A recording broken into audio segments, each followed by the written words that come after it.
Hoy vamos a adentrarnos en el pensamiento de José María Arizmendiarrieta. ¿Y quién fue?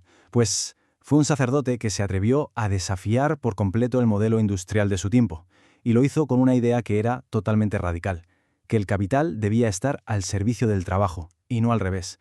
Y de esta idea, de este chispazo, nació todo un movimiento cooperativo que revolucionó las cosas. Y bueno, todo su pensamiento, toda su filosofía arranca de esta idea central que vemos aquí. ¿Qué es el ser humano? Pues para él es un ser cuyo destino no es quedarse mirando, no es contemplar el mundo sin más, sino transformarlo, cambiarlo activamente. Es un punto de partida potentísimo, la verdad. Claro, para entender su impacto hay que pensar en el contexto. Estamos en una sociedad industrial que en muchos casos deshumanizaba a la gente, al trabajador, y frente a eso, Arizmendiarrieta lo que hace es proponer una economía con una base completamente distinta, una que se asiente ni más ni menos que en la justicia humana. Y su punto de partida era, en el fondo, muy simple pero a la vez muy profundo. Él decía, mira, da igual si hablamos de problemas económicos, políticos o sociales, al final si tiramos del hilo, todo se reduce a una sola cosa, la persona humana. Así que, para resolver cualquier cosa, hay que empezar por ahí, por la persona. Y esto, claro, nos lleva directamente al corazón de toda su obra, al principio fundamental que lo sostiene todo.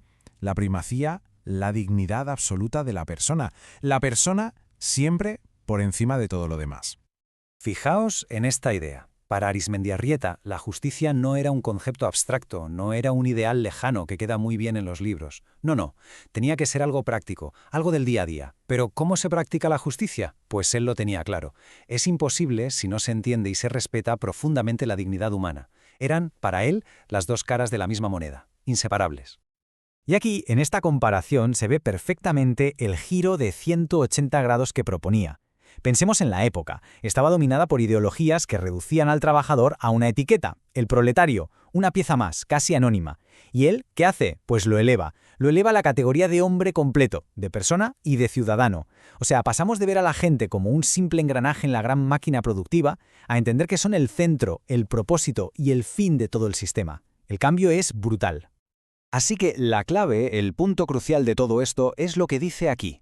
Cualquier sistema económico, el que sea, tiene que estar diseñado para servir a las personas, no al revés. No son las personas las que deben servir al sistema. Y esto no era una simple sugerencia, ¿eh? Para él era un principio, innegociable.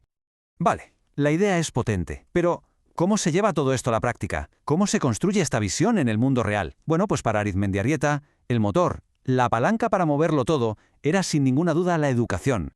Saber es poder. Una frase que hemos oído 1000 veces, ¿verdad? Pues él la hizo suya, estaba totalmente convencido de ella. Creía que la auténtica liberación, la forma de romper las cadenas de la servidumbre social y económica, empezaba justo ahí, con el conocimiento. Y el camino que él proponía para la transformación seguía una lógica, la verdad, que era aplastante. Fijaos en los pasos. Primero, socializar el saber. O sea, que el conocimiento no sea el privilegio de unos pocos, sino que llegue a todo el mundo. ¿Qué pasa cuando haces eso? Pues que, de forma natural, llegas al paso 2, democratizar el poder. Porque claro, la gente que sabe, que tiene conocimiento, puede decidir, puede participar. Y la consecuencia final de todo esto es el tercer paso, crear un nuevo orden social. Uno que sea más justo, más humano y que se construya desde abajo, desde la base. Y es que, para él, la pobreza intelectual, la falta de formación, no era una simple desventaja. Iba mucho, pero mucho más allá. La veía como la esclavitud más grave de todas, la forma de opresión más fundamental, la raíz de muchas otras.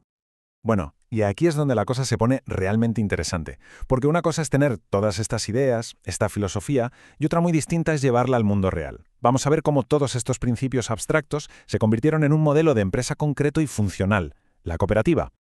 La idea de la cooperativa, tal y como él la concebía, básicamente le da la vuelta por completo a la lógica empresarial que conocemos. En una empresa tradicional, el trabajo sirve al capital. Pues aquí no.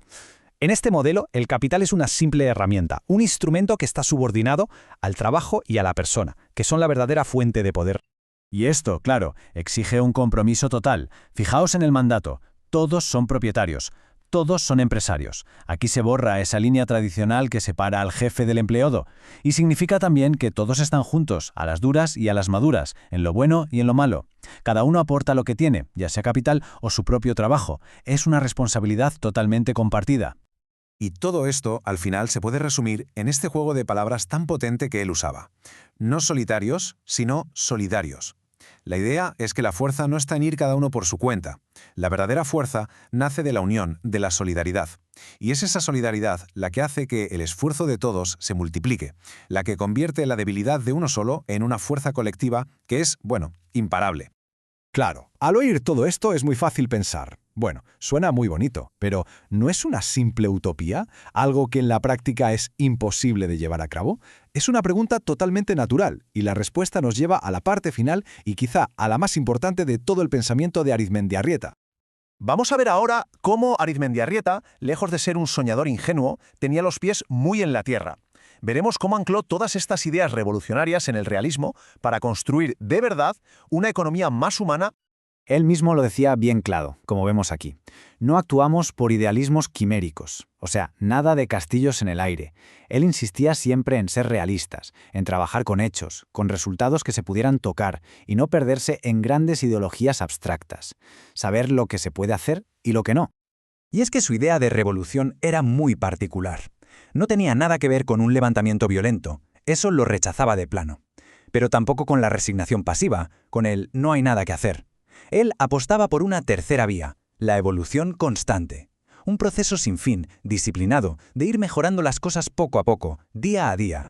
Y esto es clave para entenderlo todo. El objetivo final nunca fue simplemente crear empresas que funcionaran bien y dieran beneficios. Para J.M. Arizmendiarrieta, la cooperativa era una herramienta, un medio para conseguir algo mucho, mucho más grande, un nuevo orden socioeconómico, una sociedad entera que fuera coherente con la dignidad de la persona. Ese era el verdadero fin.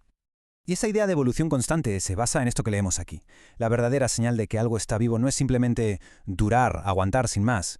Es la capacidad de renacer, de adaptarse a los nuevos tiempos. Él entendía que el progreso no es estático, que exige estar en un proceso de cambio continuo. Y todo esto nos deja con una última reflexión, una pregunta que queda flotando en el aire. El pensamiento de Arizmendiarrieta fue una respuesta a los problemas de su tiempo. La pregunta es, si él estuviera aquí hoy, ¿qué partes de nuestra economía, de nuestra sociedad, diría que necesitan renacer? ¿Qué es lo que hoy reclama a gritos una transformación?